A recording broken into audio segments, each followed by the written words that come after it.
আমরা অনেক সময় সামাজিক যোগাযোগ মাধ্যমে একটা ভিডিও ভাইরাল হতে দেখি যে জলাতঙ্কে আক্রান্ত রোগীর কাছে পানি নিয়ে গেলে বা তাকে পানি খেতে দিলে সে অনেক ভয় পায়, সে পানি গিলতে পারে না, সে মোটে পানির ধারে পাশেও যেতে চায় না। আসলে এটা নিয়ে অনেক কুসংস্কার আছে।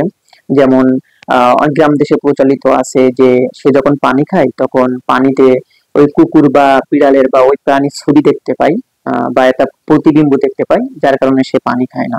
আসলে এগুলোর কোনো ভিত্তি নাই বৈজ্ঞানিক ভাবে এবং ধর্মীয় ভাবে। এগুলো কুসংস্কার। তো আসলে হয় কি, মেইনলি যেটা হয় সেটা হলো আমরা অনেকেই জানি যে র্যাবিস ভাইরাস, অর্থাৎ কুকুরে বা বিড়ালে কামড় বা আঁচড় দিলে যে ভাইরাস বডিতে প্রবেশ করে, এটা আমাদের ব্রেইনকে ড্যামেজ করে দেয়, আমাদের ব্রেইন বা নার্ভাস সিস্টেমকে ধ্বংস করে দেয়। তো আমাদের অত্যন্ত গুরুত্বপূর্ণ ব্রেইনের একটা অংশ হলো যে ব্রেইন স্টেম।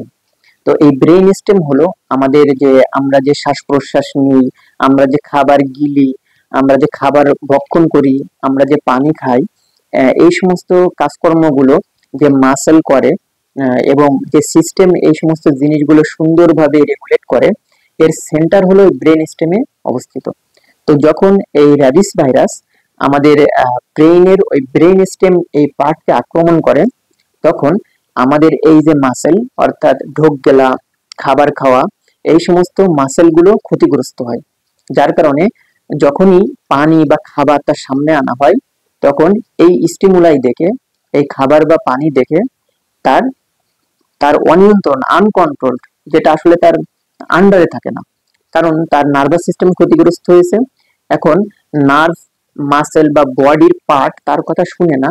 তো তখন তার ফ্যারিঙ্গোস্পাজম হয়, অর্থাৎ এই সমস্ত মাসেল গুলো অনেক বেশি টট হয়ে যায়, যার কারণে সে গিলতে বা যে কোনো জিনিস খেতে ভয় পায়। আরেকটি বিষয় হলো যে অ্যারোফোবিয়া। অনেক ক্ষেত্রে দেখা যায় যে এই জলাতঙ্কে আক্রান্ত রোগী, সে বাতাস তার গায়ে লাগলে সে ভয় পায়, বা এই জন্য সে কোনো কিছু খেতে পারে না।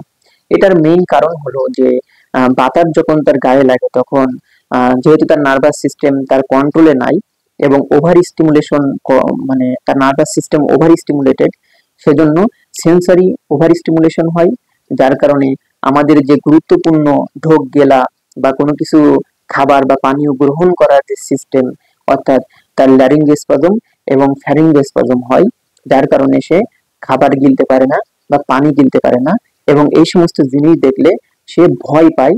আর এই সমস্ত জিনিস খেতে গেলে বা পানি ঢোক গিলতে গেলে তার ব্যথা লাগে, পেইনফুল ফ্যারিঞ্জিয়াল মাসেল স্পাজম হয়, যার কারণে আসলে সে এগুলো রিফিউজ করে বা খেতে চায় না। এটাই হলো এর মেইন।